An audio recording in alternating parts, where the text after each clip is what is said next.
La rencontre de validation du rapport sur l'état de l'éducation et des filles en Afrique au Sénégal, ça s'est passé le 2 novembre à l'hôtel Jambo. Monsieur le ministre de l'Éducation nationale avait pris l'engagement de lancer cette campagne pour que nos filles soient mieux prises en charge. Les attentes de l'Union africaine, du CFA, par rapport à cette campagne. Monsieur le ministre, Mesdames, Messieurs, l'unité, la tolérance et le partage constituent la voie vers un avenir inclusif et prospère. Le bien-être des femmes et des enfants demeure une préoccupation majeure pour notre pays.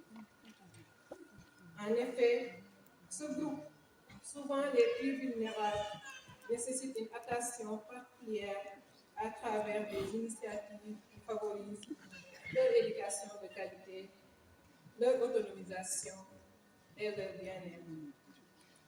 Le Sénégal a tous les atouts pour devenir un exemple de progrès et de solidarité sur la scène internationale. Pour ce faire, nous devrons ensemble mobiliser toutes les forces vives afin de surmonter les défis et de bâtir un avenir rayonnant pour toutes et tous. Ainsi, nous contribuerons à la construction d'une société plus juste et plus équitable, telle que préconisée par l'agenda de la transformation nationale Sénégal 2050.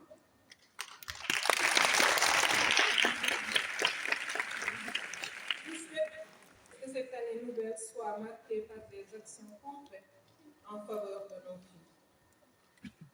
Messieurs et Madame, je suis honorée de me tenir devant vous ce matin en tant que marraine de cette journée nationale de l'éducation des filles. Ce moment précieux où nous mettons en lumière l'importance vitale de l'éducation pour toutes les filles du Sénégal revêt des significations particulières pour notre nation. Cet événement incarne notre vision commune d'un avenir où chaque fille, quel que soit son lieu de naissance ou son statut, aura les mêmes chances d'apprendre, de grandir et de participer pleinement au développement socio-économique du pays. Le thème de cette année, pour une éducation inclusive de qualité, les filles s'engagent et engagent la communauté, souligne l'importance de l'éducation des filles dans le développement socio-économique. En effet, lorsqu'une fille reçoit une éducation de qualité dans le cadre formel ou dans les daras, non seulement elle acquiert des compétences et des connaissances, mais elle développe également sa confiance en elle. Les filles éduquées jouent un rôle essentiel dans la santé et le bien-être de leurs familles et contribuent à la réduction de la pauvreté et participent à la vie économique et sociale de leur communauté. Chères filles, vous êtes au cœur de la transformation nationale inscrite dans l'agenda Sénégal 2050. Votre engagement pour une éducation inclusive de qualité constitue un levier pour la mutation économique et sociale de notre pays et appelle à un changement profond et durable de nos sociétés. Par votre détermination, votre créativité et votre sens de responsabilité, vous nous invitez à intégrer cette dynamique de transformation systématique afin de réduire les inégalités et de créer une société plus juste et plus solidaire. Mesdames, Mesdemoiselles, Messieurs, en ma qualité de marraine de la Journée nationale de l'éducation des filles, je lance un vibrant appel à l'action collective pour l'accès et le maintien de toutes les filles à l'école et qui est par ailleurs un droit consacré par notre Constitution. Cet objectif est la nôtre, car malgré les acquis certains, les défis restent énormes. En attestent les recommandations issues du panel de haut niveau animée par de braves filles en prélude de cette journée. Monsieur le ministre de l'Éducation, honorables invités, je me fais le porte-étendard de cette noble cause et je m'engage à vos côtés pour que toutes les filles soient à l'école et s'épanouissent dans un environnement scolaire sûr, sécure et inclusif. Je lance donc un appel à toutes et à tous pour réussir ce pari de la société éducative que nous voulons bâtir. Les filles nous y invitent. Monsieur le ministre, Mesdames, Messieurs, chers filles, du haut de cette tribune, je m'engage solennellement à porter le plaidoyer pour la promotion de l'éducation des filles au Sénégal et dans le monde.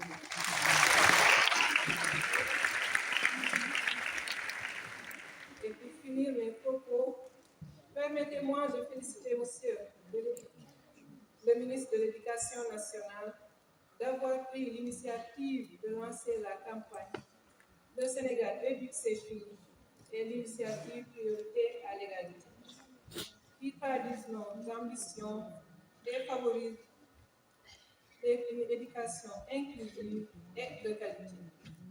Vive le Sénégal, vive l'éducation des filles. Je vous remercie. Sonko, épouse du Premier ministre Ousmane Sonko. Madame le ministre de la Jeunesse, des Sports et de la Culture, Monsieur le ministre du Tourisme et de l'Artisanat, Monsieur le secrétaire d'État à l'Urbanisme, honorables députés,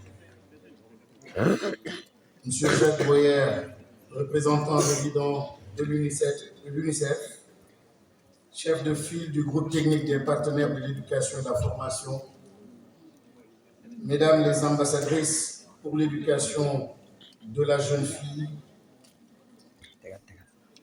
Mesdames, Messieurs les représentants des partenaires sociaux du secteur de l'éducation, acteurs et militants de l'éducation des filles, chères ambassadrices de l'éducation des filles, chères filles, Mesdames, Messieurs, distingués invités. Au sein de cette nouvelle année, permettez-moi, au nom de l'ensemble du ministère de l'Éducation nationale et de toute la communauté éducative, de vous adresser nos meilleurs vœux. Que 2025 soit une année riche en réussite et en joie. L'éducation est le socle de l'avenir de notre pays. En tant qu'acteurs de ce système, nous avons le privilège de façonner chaque jour les esprits qui construiront demain. Notre mission, certes exigeante, est profondément enrichissante. C'est grâce à notre engagement collectif, enseignants, personnel administratif, élèves, parents et partenaires, que nous parviendrons à bâtir un avenir meilleur pour les générations futures. Aujourd'hui, nous sommes portés par une dynamique de progrès, d'inclusion et d'égalité des chances. Je souhaite que cette nouvelle année d'inclusion, que cette nouvelle année plutôt, nous permette de renforcer notre cohésion et de multiplier nos efforts pour accompagner chaque élève dans son parcours scolaire. Madame la Première Dame, Mesdames et Messieurs, honorables invités, la célébration de la Journée nationale de l'éducation des filles, placée sous le thème « Pour une éducation inclusive de qualité, les filles s'engagent et engagent la communauté » est une occasion unique de rendre hommage à toutes ces jeunes filles qui, chaque jour, sont des actrices de leur propre avenir. Leur engagement est essentiel pour transformer notre société. C'est également le moment de réaffirmer notre engagement collectif à garantir à chaque fille, sans exception, une éducation de qualité, inclusive et équitable. En offrant à toutes les filles les mêmes opportunités, nous favorisons non seulement leur épanouissement personnel, mais aussi le développement de notre pays. Madame la Première Dame, ce jour aurait été incomplet sans votre présence aussi prestigieuse en tant que marraine et Première Dame, engagée pour la cause de l'éducation des filles et la réduction des inégalités. Cet engagement, vous l'avez démontré lors de votre participation à la conférence dédiée à l'éducation des filles et à l'autonomisation des femmes en marge du FOCA 2024 en Chine le 5 septembre 2024. Vous avez lancé un appel vibrant à une mobilisation internationale accrue pour garantir à chaque fille, où qu'elle soit, puisse accéder à une éducation de qualité et ainsi contribuer pleinement au progrès de l'humanité. Votre conviction, selon laquelle éduquer une fille, c'est donner du pouvoir à toute une nation, résonne profondément en nous. Nous vous remercions vivement, Madame la Première Dame, de votre engagement pour la promotion de l'éducation des filles au Sénégal. Madame la Première Dame, Mesdames, Mesdemoiselles et Messieurs, chères ambassadrices, pour ne pas perdre de vue celles pour qui nous nous mobilisons, toutes et tous, j'ai choisi pour thème de cette édition, pour une éducation inclusive de qualité, les filles s'engagent et engagent la communauté. Ce choix souligne l'importance cruciale d'amplifier les voix des jeunes filles et de leur offrir un espace pour exprimer leurs rêves et leurs aspirations.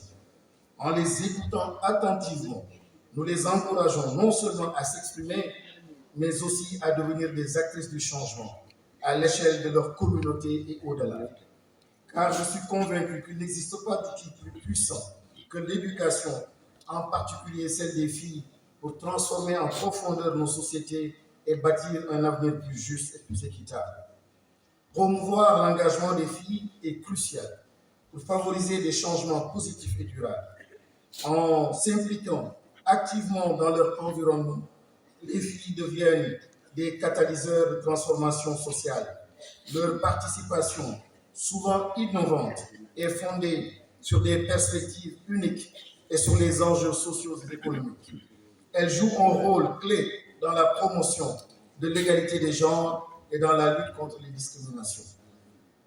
Les filles engagées dans des activités communautaires ou entrepreneuriales inspirent leur entourage à s'investir dans des causes communes pour renforcer leur communauté.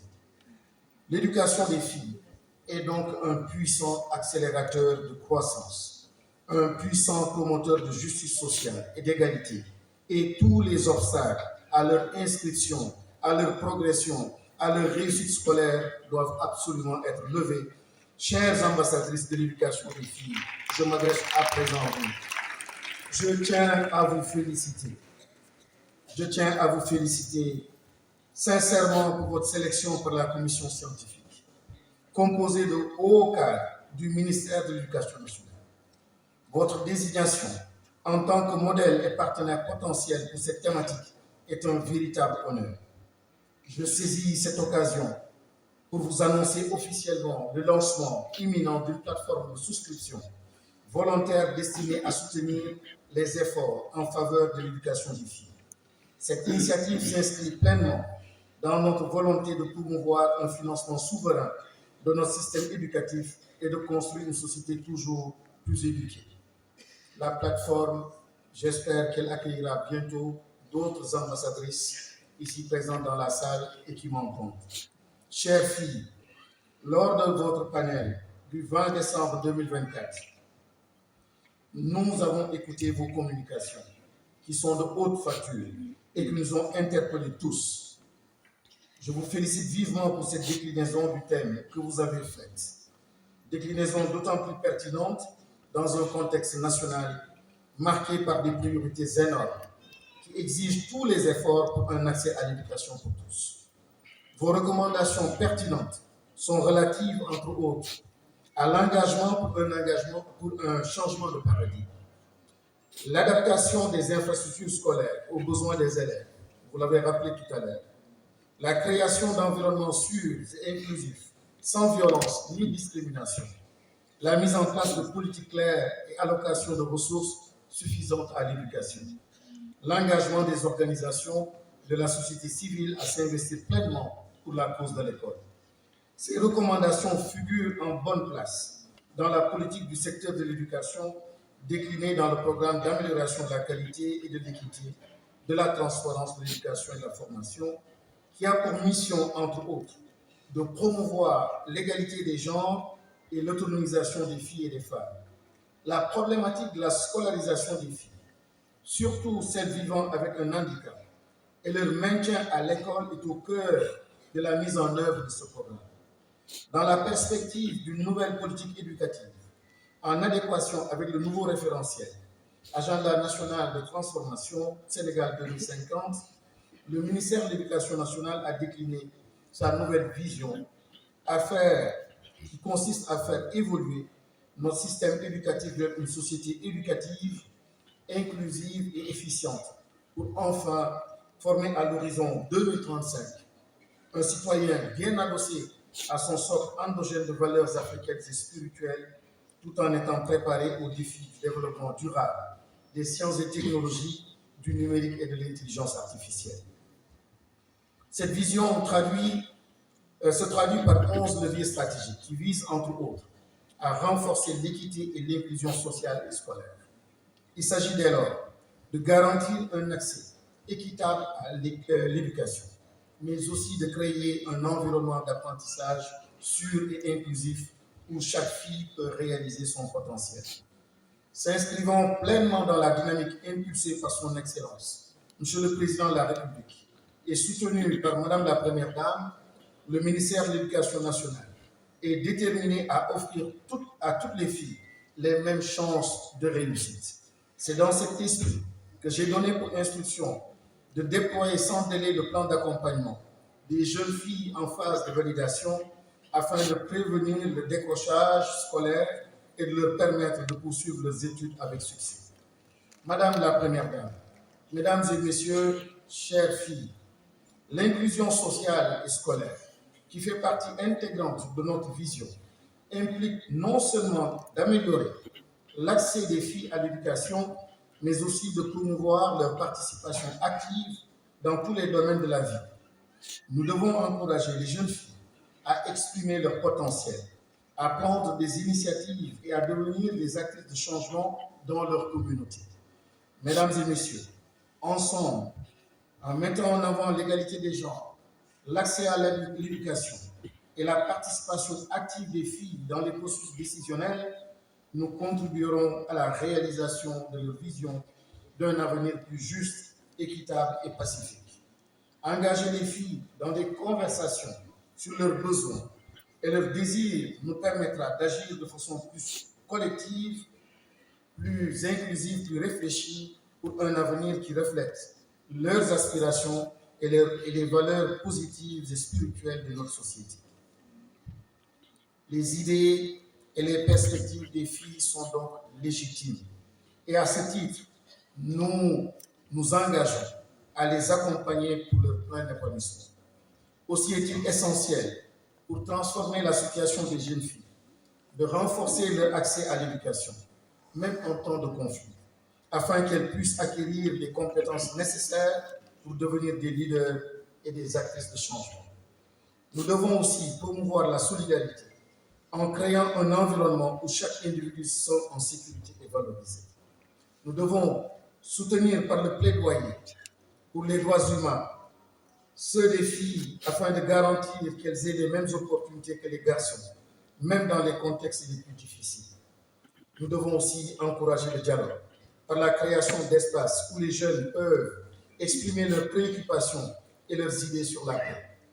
En unissant nos voix et nos actions autour de l'éducation, nous pourrons véritablement transformer des vies et construire un avenir meilleur pour tous, particulièrement pour cette cible vulnérable qui constitue les jeunes filles.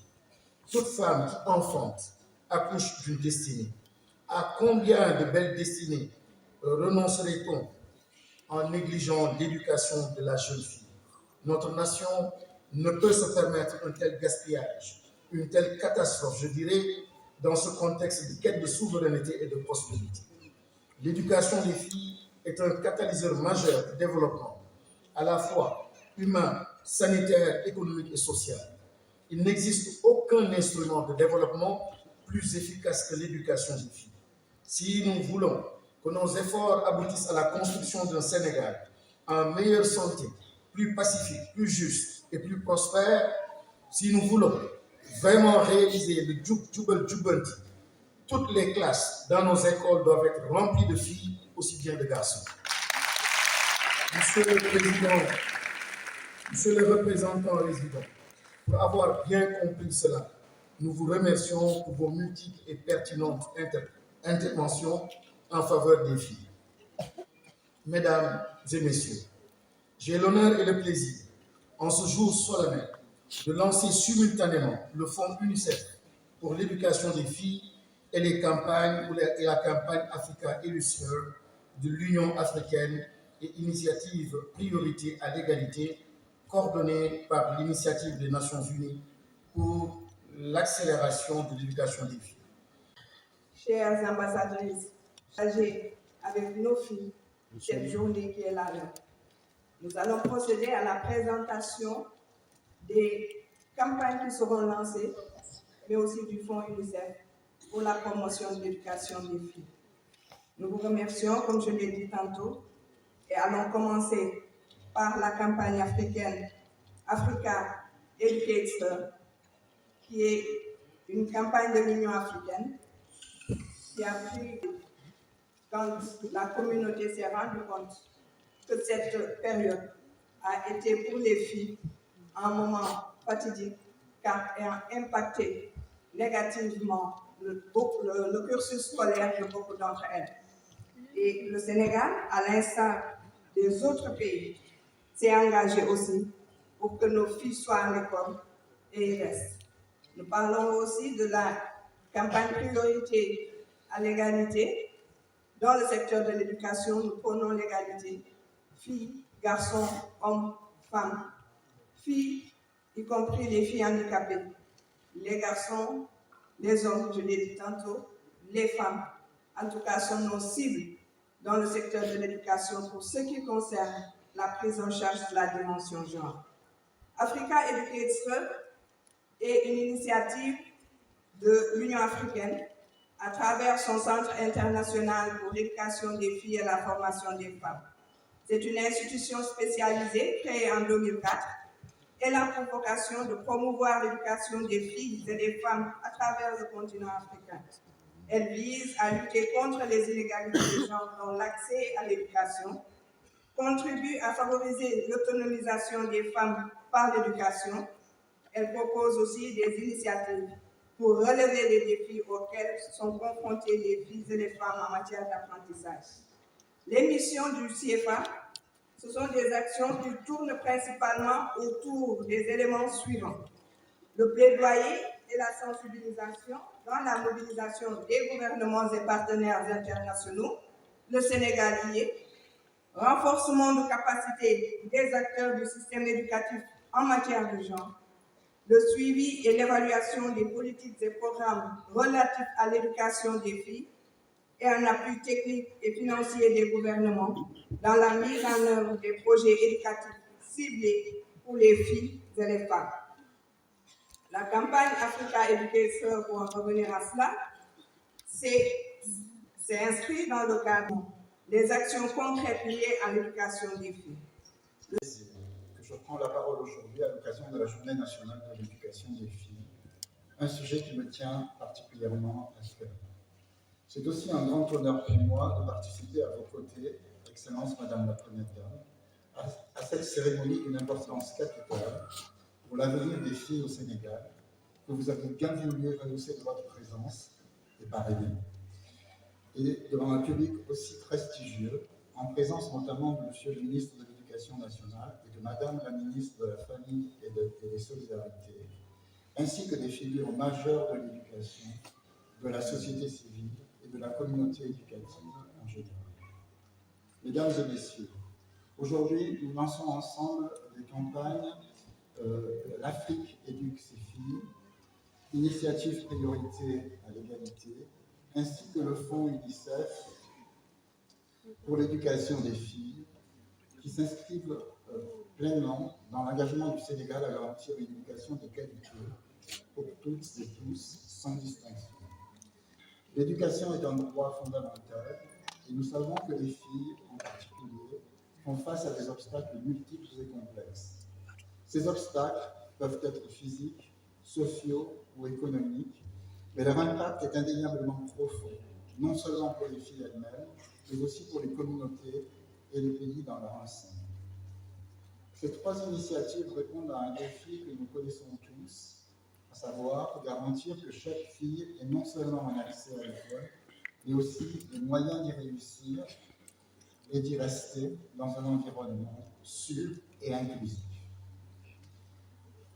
L'Afrique éduque ses filles est une campagne de l'Union africaine qui nous rappelle que des millions de filles à travers le continent ne sont pas scolarisées ou risquent d'abandonner leurs études. Le Sénégal, en s'engageant dans cette campagne, lors du dernier sommet pour l'éducation des filles, a affirmé une position claire, celle de ne laisser aucune fille de côté. Elle invite aussi les familles et les communautés à être des acteurs clés de ce changement. Qui, depuis la charte du Kourou-Kanfougan de 1236, est au cœur des problématiques de la société. Je vais m'expliquer. Dans les 44 articles édictés par la charte du Kourou-Kanfougan, il y a un article fondamental qui fait honneur à la femme africaine et à la femme sénégalaise, c'est l'article 16, qui dit que nos femmes doivent participer désormais à toutes nos formes de gouvernement. Nous sommes au 21e siècle. Mais ramener également à la société sénégalaise, il y a nos épopées. L'épopée est un discours historique. C'est un discours idéologique de référence qui fonde la légitimité des transformations institutionnelles et dynastiques. Dans l'épopée du Sénégal, vous avez les femmes de Nder, le 7 mars 1820, avec Fatim Yamar Koureyay, maire de Nguemben et d'Ndate. Elles ont fait les plus belles parts de ce pays au doigt de Pourquoi ne pas penser à la reine de Kablous, la dame de Kablous, cette grande ville qui de Monsoor, de Kayakay, de Nyon a écrit également les plus belles pages. Elle dort aujourd'hui depuis 1944, n'est-ce pas, tout simplement à Tombouctou. Mais pourquoi ne pas parler également à Fatoumata Astakan, qui a été la première rectrice de l'université Khali Amal Fall de Kir, qui date de 1611. Pourquoi ne pas parler à Yassine Boubou, nous l'avons dit tout à l'heure, cette dame qui a accepté d'aller tout simplement vers la mort pour le triomphe de son mari Major Fatim Golay. Nous sommes tout simplement au pied de l'histoire. Mais, chères filles, les exemples également doivent aller dans le sens de la construction, dans le sens, n'est-ce pas, tout simplement de l'éducation de qualité. En 1695, le roi Lapsaka Bengoni Dieye était malade au point qu'il était alité. Les morts du Trarza avaient attaqué l'Empire. Les esclaves viennent et disent tout simplement que le royaume est en danger parce que tout simplement ils seront tous esclaves.